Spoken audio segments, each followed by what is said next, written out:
الحمدللہ رب العالمین والصلاة والسلام علی سید الانبیاء والمرسلین وعلی آلہ وصحبہ اجمعین فاعوذ باللہ من الشیطان الرجیم بسم اللہ الرحمن الرحیم من كان يريد حرث الآخرة نزد له في حرثه ومن كان يريد حرث الدنيا نؤته منها وما له في الآخرة من نصيب أم لهم شركاء شرعوا لهم من الدين ما لم يأذن به الله ولولا كلمة الفصل لقضي بينهم وإن الظالمين لهم عذاب أليم من كان يريد حرث الآخرة نزد له في حرثه جو لوگ آخرت میں پھل کھانا چاہتے ہیں ہم ان کے ثواب میں اضافہ کر دیتے ہیں وَمَنْ كَانَ يُرِيدُ حَرْثَ الدُّنْيَا اور جو اس دنیا ہی میں اپنی محنت کا پھل کھانا چاہتے ہیں تو ہم اس کا کچھ حصہ ان کو دے دیتے ہیں وَمَا لَهُ فِي الْآخِرَةِ مِن نَصِيب لیکن آخرت میں وہ محروم ہی محروم رہیں گے، ان کو کوئی حصہ نہیں ملے گا ان کی محنت کا۔ یہ آیت نمبر 20 ہے سورہ شورى کی، ترتیب کے اعتبار سے آ رہی ہے۔ ہمارے لیے اس آیت میں بہت سبق ہے، بات صرف سوچنے کی ہے، بات صرف سمجھنے کی ہے۔ اللہ رب العزت نے اس آیت میں پہلی بات تو یہ بیان فرمائی کہ من کان، کہ جو لوگ، معنی یہ ہے کہ ہم تمہیں مجبور نہیں کرتے ہیں کہ تم آخرت پر ایمان رکھو یا تم ہماری عبادت کرو، بلکہ ہم صرف تمہیں راستہ بتا دیتے ہیں۔ اِنَّا هَدَيْنَاهُ السَّبِيلَ اِمَّا شَاكِرًا وَإِمَّا كَفُورًا، ہم نے تمہیں راستہ بتا دیا ہے کہ یہ شکر گزار بندوں کا یہ راستہ ہے، نافرمان بندوں کا یہ راستہ ہے۔ اب یہ تمہارا اختیار ہے کہ تم اپنے آپ کو اللہ کے شکر گزار بناتے ہو یا تم اللہ تعالیٰ کے نافرمان بناتے ہو۔ اسی طرح اللہ تعالیٰ نے ایک اور جگہ فرمایا کہ وہ لوگ جو چاہتے ہیں کہ دنیا میں آخرت کے اعتبار سے فائدے میں رہیں فَمَنْ شَاءَ فَلْيُؤْمِنْ وَمَنْ شَاءَ فَلْيَكْفُرْ، کہ اب تمہارے اختیار میں ہے، تم چاہو تو ایمان لاؤ، چاہو تو مومن بن جاؤ، چاہے تو ناشکری کرو، کافر بن جاؤ۔ تو ایک اعتبار سے اس دین میں اللہ رب العزت نے ہم پر کوئی زبردستی نہیں رکھی ہے، فورس نہیں کیا ہوا ہے کہ تم نے ہر صورت میں کرنا ہے، لیکن اللہ تعالیٰ نے راستہ بتا دیا ہے۔ اور دوسری چیز جو اس میں بتائی گئی ہے وہ یہ کہ حرث کا یہ جو لفظ ہے، حرث کا یہ جو لفظ ہے اس کا معنی یہ ہوتا ہے کہ ایک انسان کھیتی باڑی میں جو محنت کرتا ہے نا، کسان کی حیثیت سے جو زمین کو اس کے قابل کرتا ہے، پھر اس میں پانی دیتا ہے اور بار بار اس میں محنت کرتا ہے شب و روز، تو پھر اس کے بعد جو پھل آتا ہے، جو اناج آتا ہے، اس کو حرث کہتے ہیں۔ یعنی جو پھل، جو اناج ہے، اس کو حرث کہا جاتا ہے۔ اب اللہ رب العزت نے یہاں پر انسان کی یہ مثال دی کہ ہر انسان کسان ہے، ہر انسان اس دنیا میں اسی طرح محنت کرتا ہے جس طرح ایک کسان اپنے کھیت میں محنت کرتا ہے، اور اس کو پھل کھانے کی بھی جلدی ہوتی ہے۔ اب یہاں آنے کے بعد دو قسم کے ہو جاتے ہیں انسان۔ ایک انسان وہ جو محنت کرتا ہے وہ اس دنیا ہی میں اپنی اس محنت کا پھل کھانا چاہتا ہے، دوسرا وہ شخص ہے جو محنت کرتا ہے لیکن اس کو وہ آخرت میں کھانا چاہتا ہے، لیکن دونوں بھی محنت کر رہے ہیں۔ یا ایھا الانسان انک کادح الی ربک کدحا فملاقی، اللہ تعالیٰ فرماتے ہیں کہ اے انسان تم محنت کرتے ہوئے، مشقت کرتے ہوئے، تکلیفیں سہتے ہوئے اپنے رب کی طرف بڑھ رہے۔ تمہاری زندگی مشقت بھری زندگی ہے، محنت بھری زندگی ہے، لیکن تمہیں نہیں معلوم کہ ہر دن تمہارے رب سے قریب کرتا چلا جا رہا ہے، تم اپنے رب کی طرف بڑھتے چلے جا رہے ہو اور تم اس سے ملاقات کرو گے فملاقی، اور تم نے قیامت کے دن کو دیکھنا ہے، قیامت کے دن کا تم سامنا کرو گے۔ تو اس اعتبار سے ہر شخص محنت کر رہا ہے، لیکن محنت کا پھل کھانے میں سوچ کا اختلاف ہے، بس سوچ کا فرق ہے۔ وہ فرق یہ ہے کہ جو شخص محنت کر کے اس دنیا میں اپنا پھل کھانا چاہتا ہے وہ علیحدہ ہے، جو آخرت میں کھانا چاہتا ہے. تو جو آخرت میں اس کا پھل لینا چاہتا ہے، اللہ تعالیٰ اس کے بارے میں فرماتے ہیں کہ نزد لہ فی حرثہ، ہم آخرت میں اس کو اتنا ہی پھل نہیں دیں گے جتنی اس نے محنت کی ہے، بلکہ اپنی طرف سے مزید اس میں اضافہ کر دیں گے، مزید اس میں اضافہ کریں گے. اگر اس نے محنت کی ہے کہ مجھے 20 من اناج ملے گا، لیکن 20 من اناج تو دنیا میں ملے گا، لیکن آخرت میں ہو سکتا ہے اس کو 20 زیادہ ملے، اس سے زیادہ 10 گنا زیادہ ملے. نزد لہ فی حرثہ، ہم اس کو مزید دیں گے، مزید دیں گے. مانا کیا ہے؟ کیا مانا کہ مزید دیں گے؟ کیا دنیا میں نہیں ملے گا اس کو؟ نہیں، دنیا میں بھی اس کو ملے گا. ایسے نہیں کہ دنیا میں فاقر ہوں گے، دنیا میں کچھ نہیں کھائے گا، دنیا میں بھی ملے گا. کیونکہ اللہ تبارک و تعالیٰ کا یہ قانون ہے کہ اللہ تبارک و تعالیٰ جس کو دنیا میں دیتے ہیں نا، اللہ تبارک و تعالیٰ اس میں یہ نہیں دیکھتے کہ کون شکر گزار ہے کون ناشکرا ہے. اللہ تبارک و تعالیٰ نے ہر ایک کے لیے اس کا اپنا رزق پہلے ہی سے لکھ رکھا ہے، پہلے ہی سے لکھ رکھا ہے. چاہے وہ شکر گزار ہو، چاہے نیک ہو، چاہے برا ہو، ہر صورت میں وہ رزق حاصل کرے گا، وہ رزق حاصل کرے گا.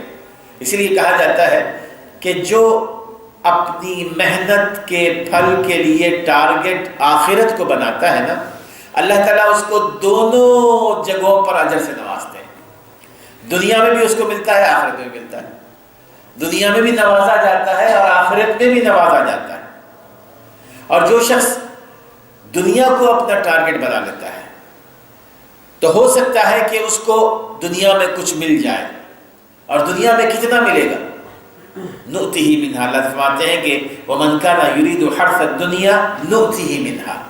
اور جو لوگ اپنا ٹارگٹ، اپنی محنت اور اپنی مشقت کا پھل اس دنیا میں کھانا چاہتے ہیں، نؤتہ منہا. منہا کے معنی ہے کہ بعضھا، کہ ہم اس کو اس میں سے تھوڑا دے دیتے ہیں، ہم اس میں سے تھوڑا دے دیتے ہیں. یعنی تھوڑا معنی یہ ہے کہ چاہے وہ لاکھ محنت کرے، کھائے گا اتنا ہی، کمائے گا اتنا ہی جتنا اس کے حصے میں لکھ رکھا ہے، جتنا اس کے حصے میں لکھ رکھا ہے. ایک شخص محنت کرتا ہے لاکھ کی، اس کو ملتا ہے 1000 ہی. ایک شخص محنت کرتا ہے 1000 کی، اس کو ملتا ہے لاکھ. تو نؤتہ منہا. اور یہ اللہ تبارک و تعالیٰ کی طرف سے محنتوں کا جو پھل ہے میرے دوستو، اس میں صرف کھانے کی بات نہیں ہے. اللہ تبارک و تعالیٰ کی نعمتیں مختلف شکلوں میں ہیں، مختلف شکلوں میں ہیں.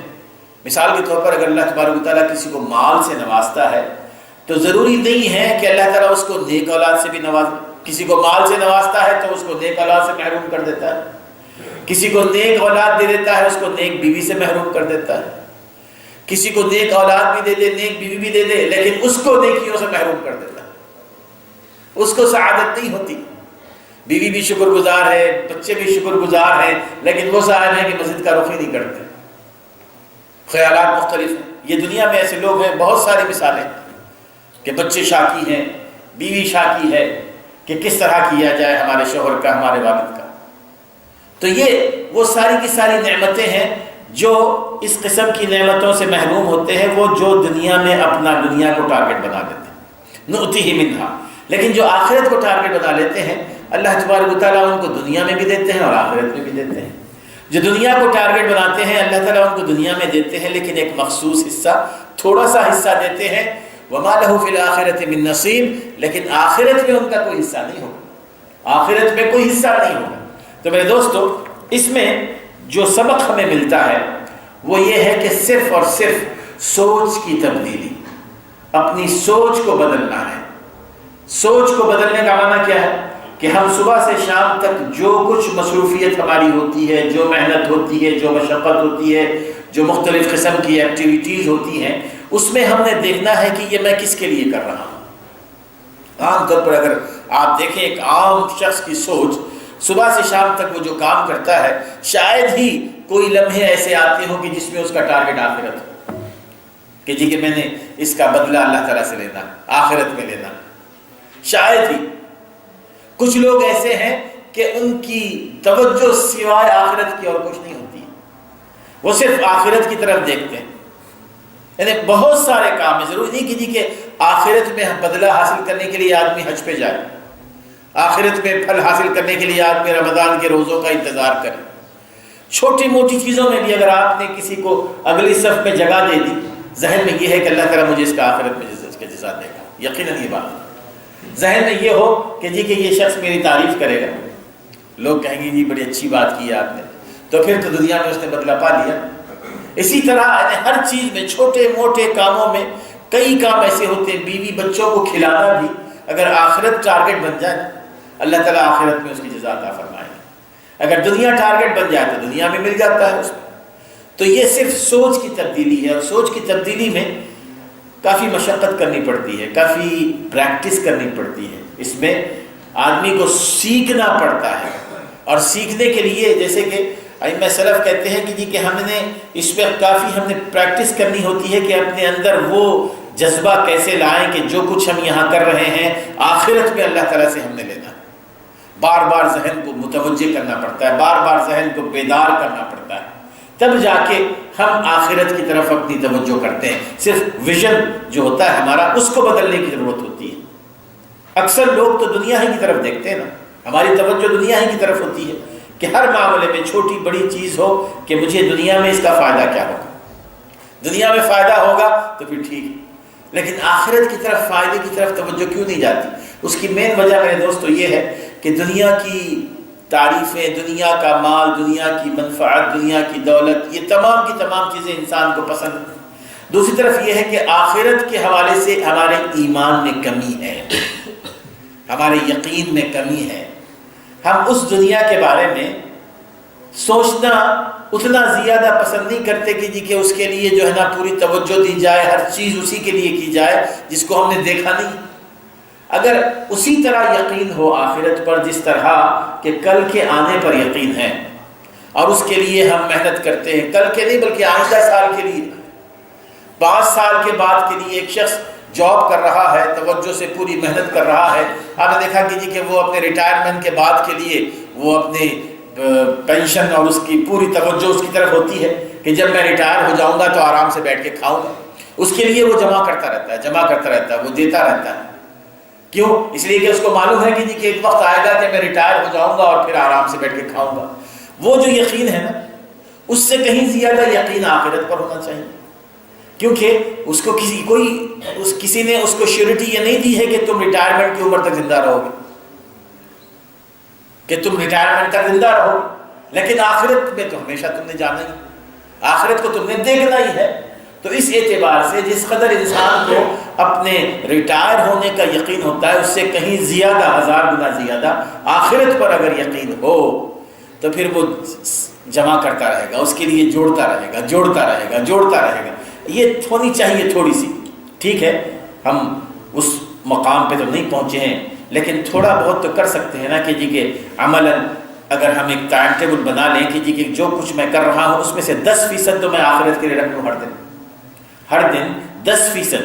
اگر ہم سوتے ہوئے یہ اپنا جائزہ لیں کہ آج میں نے جو کام کیے ہیں اس میں سے کتنے کام ایسے ہیں جس کا میں نے اللہ تبارک و تعالیٰ سے یہ میں نے کہا ہے کہ اللہ مجھے اس کا آخرت میں ثواب عطا فرما، آخرت میں مجھے اس کا اجر ملے۔ اگر نہیں ہے تو ہم سوچیں، کل کے لیے کوشش کریں، کل کے لیے، پھر پرسوں کے لیے کوشش کریں، تو انشاءاللہ تعالیٰ اللہ تعالیٰ ہماری مدد فرمائیں گے۔ یعنی ذہن سازی ہوتی ہے، اس میں ذہن سازی ہوتی ہے کہ اگر آج کا دن ہمارا گزر گیا اور ہم نے دن بھر جو کام کیے اور اس میں ہم نے کسی کام کو آخرت کے لیے نہیں چھوڑا، تو اللہ تعالیٰ سے دعا کریں اللہ تعالیٰ کل ہو سکتا ہے ہمیں اس کی توفیق دے دیں، کل سوتے ہوئے سوچے، پرسوں سوتے ہوئے سوچے۔ اس طرح اگر کم از کم 5-10% عمل بھی ہم آخرت کے لیے چھوڑ دیں تو میرے دوستو یہ مال جمع ہوتا چلا جائے گا، یہ جمع ہوتا چلا جائے گا۔ جس طرح ہم 5-10% اپنی ریٹائرمنٹ کی عمر کے لیے چھوڑتے ہیں، اور یہ چیز صرف اتنی ہی نہیں ملے گی، نزد لہ فی حرثہ، اللہ تعالیٰ فرماتے ہیں کہ تم جو کچھ جمع کرو گے اس سے کئی گنا زیادہ ہم تمہیں دیں گے۔ اور اللہ تعالیٰ کے خزانوں کی کوئی کمی نہیں ہے نا، اللہ تعالیٰ کے خزانوں کی کمی نہیں ہے، تو بس صرف یقین کی ضرورت ہے، سوچ کے تبدیلی کی ضرورت ہے، اپنے ویژن کو ٹھیک کرنے کی ضرورت ہے۔ اللہ تعالیٰ فرماتے ہیں کہ من کان یرید حرث الآخرہ نزد لہ فی حرثہ ومن كان يريد حرث الدنيا نؤته منها وما له في الآخرة من نصيب أم لهم شركاء شرعوا له من الدين ما لم يأذن به الله ولولا كلمة الفصل لقضي بينهم وإن الظالمين لهم عذاب أليم۔ کیا ان لوگوں کے اللہ کے علاوہ کوئی اور شریک ہیں جنہوں نے ان کو ان کے دین کا راستہ بتلایا ہے، وہ راستے جس کی اللہ تبارک و تعالیٰ نے اجازت نہیں دے رکھی ہے؟ وَلَوْلَا كَلِمَةُ الْفَصْلِ لَقُضِيَ بَيْنَهُمْ، اگر اللہ تبارک و تعالیٰ پہلے ہی فیصلہ نہ کر دیے ہوتے کہ ان کا فیصلہ آخرت میں ہوگا تو ہم آج ہی ان کا فیصلہ کر دیے ہوتے۔ وَإِنَّ الظَّالِمِينَ لَهُمْ عَذَابٌ أَلِيمٌ، اور بے شک جو لوگ اس حوالے سے ظلم کرنے والے ہیں ان کے لیے دردناک عذاب ہے۔ یہ ان لوگوں کے بارے میں ہے آیت جو اللہ تبارک و تعالیٰ کے دین کو سمجھتے ہوں، اللہ تعالیٰ کے دین کو کن حوالوں سے لینا ہے، کن ریفرنسز سے لینا ہے، وہ کون سے ماخذ ہیں جن سے ہم دین کو سمجھ سکتے ہیں، وہ تمام چیزوں کو جانتے ہوں، اور پھر بھی وہ ایسے اعمال پر یا ایسے اعتقاد پر وہ جمے ہوئے ہوں جس کا دین سے تعلق نہیں ہے، جس کا دین سے تعلق نہیں ہے۔ تو یہ وہ لوگ ہیں جو اللہ کے دین میں اپنے آپ کو شریک بناتے ہیں اور ایسے کاموں کو لوگوں میں رواج دیتے ہیں جن کی اللہ تبارک و تعالیٰ نے اجازت دے نہیں رکھی ہے، اور اس کی کئی شکل ہے۔ مثال کے طور پر حرام اور حلال کرنے کا اختیار صرف اور صرف اللہ تعالیٰ کو ہے۔ نیکی کیا ہے اور برائی کیا ہے، یہ معیار صرف اللہ تبارک و تعالیٰ ہی کے پاس ہے۔ نیکی وہ ہے جس کو اللہ اور اس کے رسول نے نیکی قرار دیا ہو، برائی وہ ہے جس کو اللہ اور اس کے رسول صلی اللہ علیہ وسلم نے برائی قرار دیا ہو، حق کیا ہے، باطل کیا ہے۔ یہ وہ تمام کی تمام چیزیں ہیں جس کو صرف اللہ تبارک و تعالیٰ نے اپنے اختیار میں رکھا ہے اور رسول اکرم صلی اللہ علیہ وسلم کے ذریعے ہماری رہنمائی فرماتے ہیں۔ اب اگر کوئی شخص اس کام کو، جس کام کو قرآن اور حدیث میں حرام قرار دیا ہے، اگر کوئی اپنی طرف سے اس کو حلال قرار دے، اس نے اپنی شریعت بنا لی۔ جس کام کو اللہ تبارک و تعالیٰ نے کہا ہے کہ یہ تم نے نہیں کرنا ہے، وہ اس کو کرنے کی طرف توجہ دلائے اور اس کو جائز قرار دے، اس کو مستحب تک قرار دے۔ مستحب یعنی کرنے سے ثواب ملتا ہے، اچھا ہوتا ہے، تو پھر اس نے اپنی طرف سے شریعت بنا لی۔ اور پھر وہ لوگ جو اس قسم کے کام کرتے ہیں اور وہ لوگ جو ان کو فالو کرتے ہیں، قرآن مجید نے کہا ہے کہ یہ ظالم ہے، کیونکہ اللہ تبارک و تعالیٰ کی شریعت کو بگاڑ رہے ہیں، اللہ تعالیٰ کی شریعت میں دخل دے رہے ہیں اور یہ سمجھتے ہیں کہ ہم اللہ تعالیٰ کے شریک ہیں۔ اور اس کی کئی شکلیں اس وقت بھی موجود تھیں۔ پچھلی قومیں، جیسے کہ میں نے اس سے پہلے کہا ہے کہ جو برباد ہوئی وہ اسی وجہ سے کہ جب ان کے پاس اللہ تعالیٰ کی کتاب آ جاتی تو انہوں نے اللہ تعالیٰ کی کتاب کو اس لیے وہ محفوظ نہیں رکھ سکے، اب انہوں نے اس میں لکھنا شروع کر دیا۔ جو مفسر ہیں انہوں نے ایک آیت کے بعد اپنے جملے بڑھانے شروع کر دیے تفسیر کے طور پر، پھر اس کے بعد فقہا آئے، انہوں نے اپنی رائے دینی شروع کر دی، اب اس کے بعد علماء آئے اور انہوں نے بھی اپنی رائے دینی شروع کر دی۔ اس کے بعد جو تیسری نسل آئی تو ان کو وہ جو کتاب ان کو ملی تو وہ یہ جانچ ہی نہیں سکے کہ اس میں کون سا جملہ ہے جو اللہ تعالیٰ کی طرف سے اتارا گیا ہے، کون سا جملہ مفسر صاحب کا ہے، کون سا فقیہ کا ہے۔ کتاب وہ ساری کی ساری غلط ملت ہو گئی۔ اب لوگوں نے بہت سارے ایسے کام جو اللہ تعالیٰ نے نہیں بتلائے تھے وہ کسی مفسر نے، کسی فقیہ نے بتائے، اس پر عمل کرنا شروع کر دیا۔ یہی چیز رسول اکرم صلی اللہ علیہ وسلم نے ایک دفعہ جب قرآن مجید کی اللہ تبارک و تعالیٰ نے آیات نازل فرمائی کہ تم لوگوں نے احبار اور رہبان کو اللہ کے علاوہ، اللہ کو چھوڑ کر اپنے علماء کو، اپنے رہبان کو رب بنا لیا تھا، اپنے علماء کو، اپنے رہبان کو انہوں نے رب بنا لیا تھا عیسائیوں نے، پچھلی قوموں نے۔ جب یہ آیت نازل ہوئی ام اتخذوا من دون اللہ اربابا من دون اللہ، وہ آیت جو آتی ہے کہ احبار اور رہبان کو، تو اس موقع پر عدی بن حاتم رضی اللہ تعالیٰ عنہ رسول اکرم صلی اللہ علیہ وسلم کے پاس تشریف لائے اور آ کر انہوں نے کہا کہ رسول اللہ ہم نے تو کسی اپنے عالم کو، کسی فقیہ کو اپنا رب تو نہیں بنایا تھا۔ تو رسول اکرم صلی اللہ علیہ وسلم نے ان سے پوچھا کہ کیا یہ حقیقت نہیں ہے کہ تم وہ جن چیزوں کو حرام کرتے تھے تم ان کو حرام کر لیتے تھے، جن چیزوں کو وہ حلال کہتے تھے تم ان کو حلال کر لیتے تھے، تم نے کبھی دیکھنے کی کوشش نہیں کی کہ واقعی اللہ تبارک و تعالیٰ نے اس کو حرام قرار دیا ہے، واقعی اللہ تعالیٰ نے اس کو حلال قرار دیا ہے۔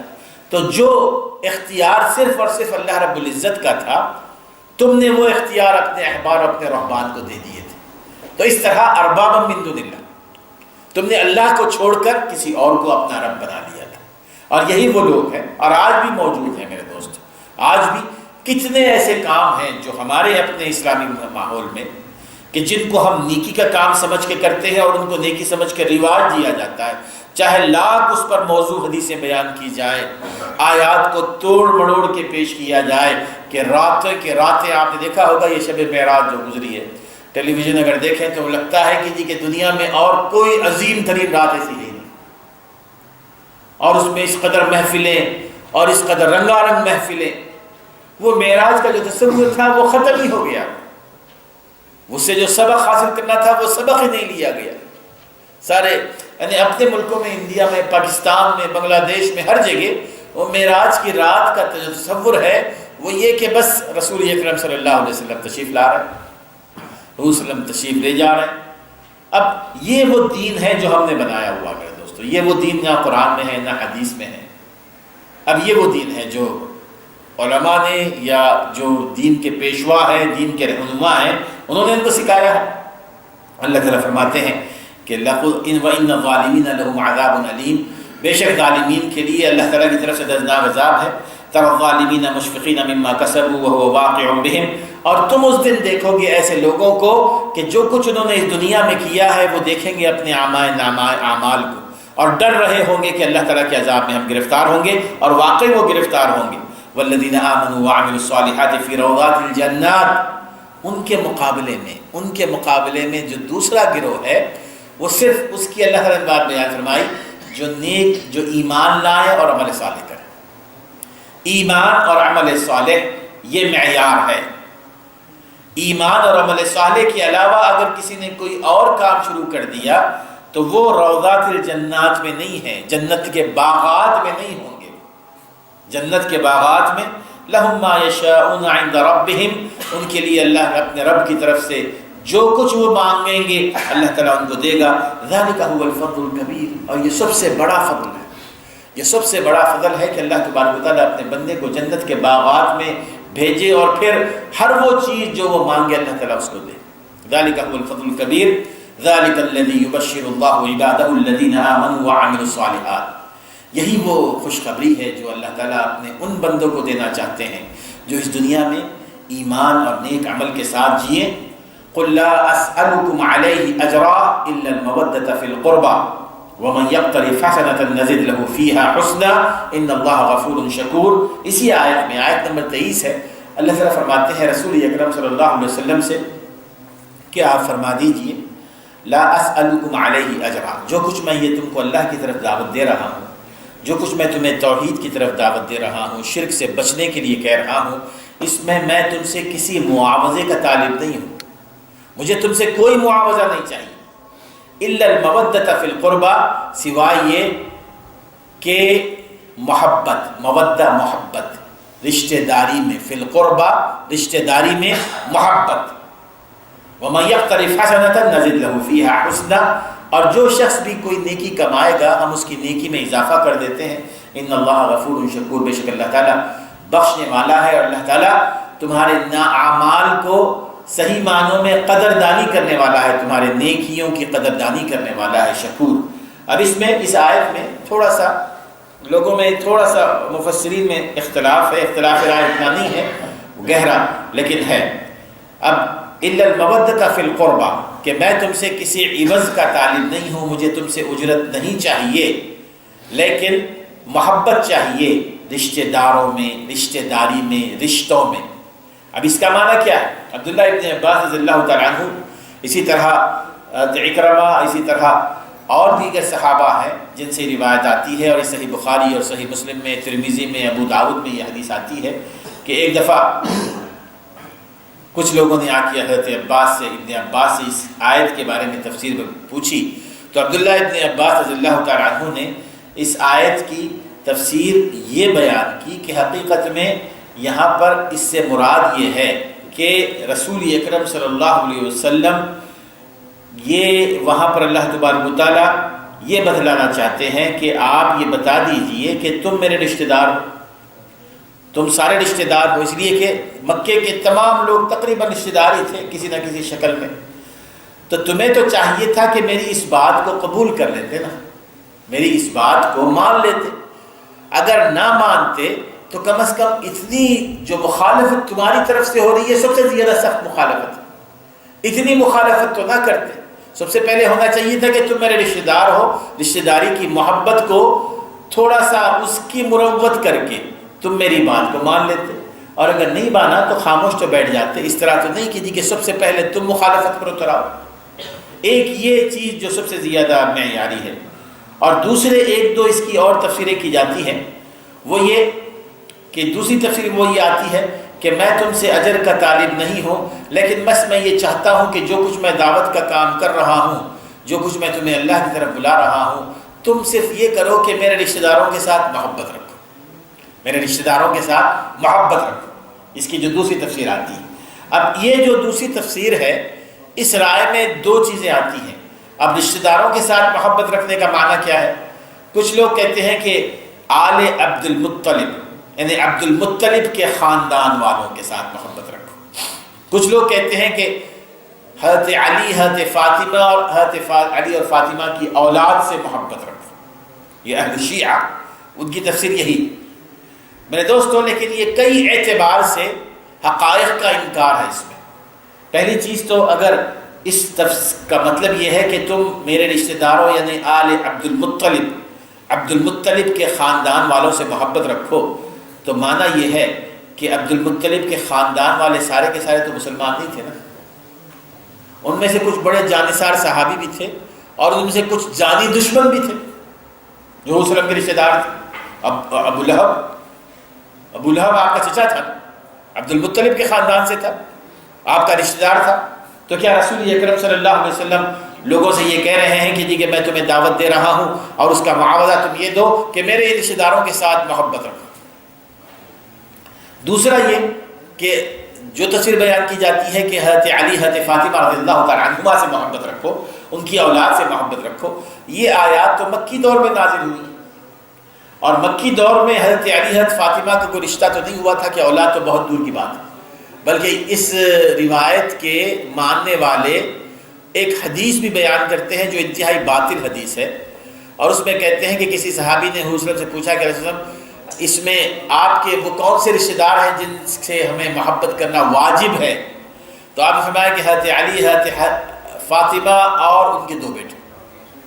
یہ مکی دور میں حضرت علی، حضرت فاطمہ اور ان کے دو بیٹے، نہ حضرت علی کا حضرت فاطمہ کے ساتھ رشتہ ہوا تھا، نہ شادی ہوئی تھی، بیٹوں کی تو بہت دور کی بات ہے۔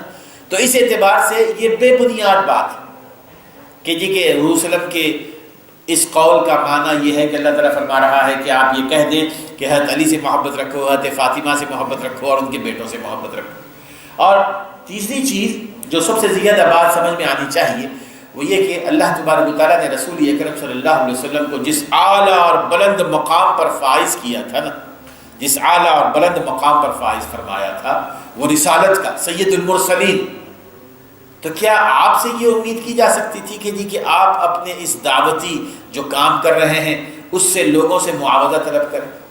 اور معاوضہ بھی کیا کہ تم نے رشتہ داروں کو ساتھ میری محبت کرنا ہے۔ یہ تو آپ کے اعلیٰ رتبے سے بالکل فروتر ہے کہ آپ لوگوں سے یہ کہیں کہ جی کہ تم نے میرے رشتہ داروں کے ساتھ محبت کرنا ہے۔ یہ ناقابل قیاس بات ہے۔ جو صحیح ترین روایت ہے وہ یہ کہ میں تمہارا رشتہ دار ہوں، تم مجھے جانتے ہو، بچپن سے جانتے ہو، تو پھر جب مجھے جانتے ہو کہ میں کس قسم کے اخلاق کا حامل ہوں، کیسا ہوں میں، تو تمہیں تو چاہیے تھا کہ تم میری اس بات کو مان لیتے۔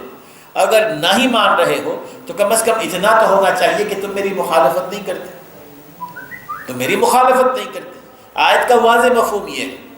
اب جہاں تک بات ہے کہ رسول اکرم صلی اللہ علیہ وسلم کے رشتہ دار کون ہیں، حضور صلی اللہ علیہ وسلم کے رشتہ داروں کے ساتھ محبت، تو میرے دوستو رسول وسلم کے رشتہ داروں کے ساتھ محبت رسول اکرم صلی اللہ علیہ وسلم کے ساتھ محبت کی علامت ہے۔ یہ ہمارا ایمان، یہ ہمارا ایمان ہے۔ رسول اکرم صلی اللہ علیہ وسلم کے رشتہ داروں کے ساتھ محبت رسول اکرم صلی اللہ علیہ وسلم کے ساتھ محبت کی علامت ہے۔ لیکن رسول اکرم صلی اللہ علیہ وسلم کے رشتہ دار کون ہیں؟ جس کو آپ اصطلاحاً کہتے ہیں اہل بیت، اہل بیت، آل البیت۔ اور اہل بیت اور آل البیت کون ہیں؟ اہل بیت میں آپ کی ازواج مطہرات آ جاتی ہیں۔ اہل بیت میں سب سے پہلے ازواج مطہرات، اہل خانہ ہم کہتے ہیں نا، ہر زبان میں آپ دیکھیں، میرے گھر والے کہتے ہیں، اہل خانہ کہتے ہیں، تو وہاں پر اور احادیث سے بھی یہ ثابت ہے، قرآن مجید سے ثابت ہے کہ اہل سے مراد ہوتا ہے پہلے بیویاں آتی ہیں، تو ازواج مطہرات اس میں شامل ہیں، آپ کی چاروں بیٹیاں صاحبزادیاں اس میں شامل ہیں، صاحبزادیاں اس میں شامل ہیں، پھر اسی طرح آپ کے وہ رشتہ دار ہیں جو مسلمان ہوئے، رہے مسلمان مرے، وہ رشتہ دار اس میں شامل ہیں، یعنی اب اس میں درجہ بدرجہ ہم ان کے ساتھ محبت رکھیں گے، درجہ بدرجہ، یعنی آپ کی ازواج مطہرات، پھر اسی طرح آپ کی اپنی بیٹیاں، پھر اسی طرح آپ کے وہ دور قریب کے رشتہ دار، اس اعتبار سے ہمیں ان کے ساتھ محبت ہونی چاہیے، ان کی تکریم کرنی چاہیے، ان کی تعظیم کرنی چاہیے، یہ رسول اکرم صلی اللہ علیہ وسلم پر ہمارے ایمان کا تقاضا ہے، اس میں کوئی شک نہیں۔ لیکن اگر کوئی یہ کہے کہ آل بیت یا اہل بیت سے مراد حضرت علی، حضرت فاطمہ ہی ہیں، اور حضرت حسین، حضرت حسن کو بھی نکال دیا لوگ، حضرت حسین ہے، اور پھر ازواج مطہرات میں کسی کو شامل نہ کرے، اور اسی طرح آپ کی صاحبزادیوں میں بھی کسی کو شامل نہ کرے سوائے حضرت فاطمہ رضی اللہ تعالیٰ عنہ کی، آپ کتابیں اٹھا کر دیکھ لیجیے پتہ چلے گا۔ تو اس طرح قرآن کو اپنی مختلف سوچ کا نشانہ بنا لیا، نہ اس کو اپنی سوچ کے مطابق استعمال کرتے ہیں۔ بہرحال اس آیت سے مراد یہی ہے کہ رسول اکرم صلی اللہ علیہ وسلم فرما رہے ہیں کہ تم میرے ان رشتہ دار میں سے شامل ہو جو تم مجھے دیکھتے رہے ہو اور مجھے جانتے ہو، لیکن اس کے باوجود اگر تم ایمان نہ لاؤ تو ٹھیک ہے، لیکن تم کم از کم میری مخالفت نہ کرو۔ آگے اللہ تعالیٰ فرماتے ہیں ام یقولون افترى على الله كذبا فإن يشاء الله يختم على قلبك ويمحو الله الباطل ويحق الحق بكلماته إنه عليم بذات الصدور وهو الذي يقبل التوبة عن عباده ويعفو عن السيئات ويعلم ما تفعلون، وہی ہے جو اپنے بندوں کی توبہ کو قبول کرتا ہے، وَيَعْفُو عَنِ السَّيِّئَاتِ اور برائیوں کو مٹا دیتا ہے، وَيَعْلَمُ مَا تَفْعَلُونَ اور وہ جانتا ہے جو کچھ تم کر رہے ہو۔ میرے دوستو، اس میں اللہ رب العزت نے مشرکین سے بھی خطاب فرمایا ہے اور ان لوگوں سے بھی جو مومن ہیں، اور وہ خطاب کیا ہے کہ وَهُوَ الَّذِي يَقْبَلُ التَّوْبَةَ عَنْ عِبَادِهِ، اللہ رب العزت کی وہ ذات ہے جو اپنے بندوں کی توبہ کو قبول کرتی ہے، اور وہی قبول کرتی ہے، اس کے علاوہ کوئی قبول نہیں کرتا۔ کوئی جا کے کسی کے سامنے، کسی شیخ کے سامنے، کسی ولی کے سامنے، کسی اور کے سامنے اپنے گناہوں کا اقرار کر لے اور یہ سمجھ لے کہ جی کہ میرے سارے گناہ معاف ہو گئے، تو نہیں، وہ تو عیسائیوں کا طریقہ ہے، وہ عیسائیوں کا طریقہ ہے۔ طریقہ تو یہ ہے کہ اگر کوئی اپنے گناہوں سے رجوع کرنا چاہتا ہے، اگر ایک مشرک ہے، کافر ہے، تو اس کے توبہ کا طریقہ یہ ہے کہ وہ ایمان لے آ جائے۔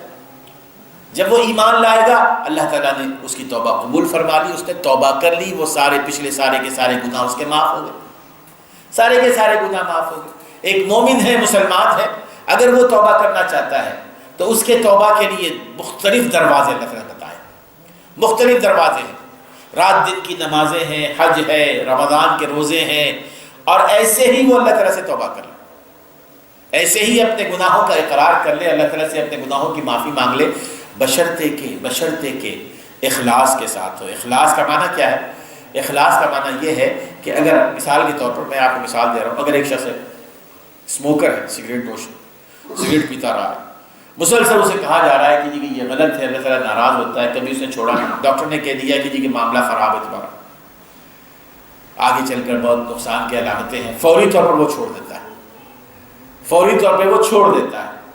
اب اس کے بعد یہ کہتا ہے کہ جی کہ میں تو سگریٹ چھوڑ دیا، مقصد کیا تھا پیچھے؟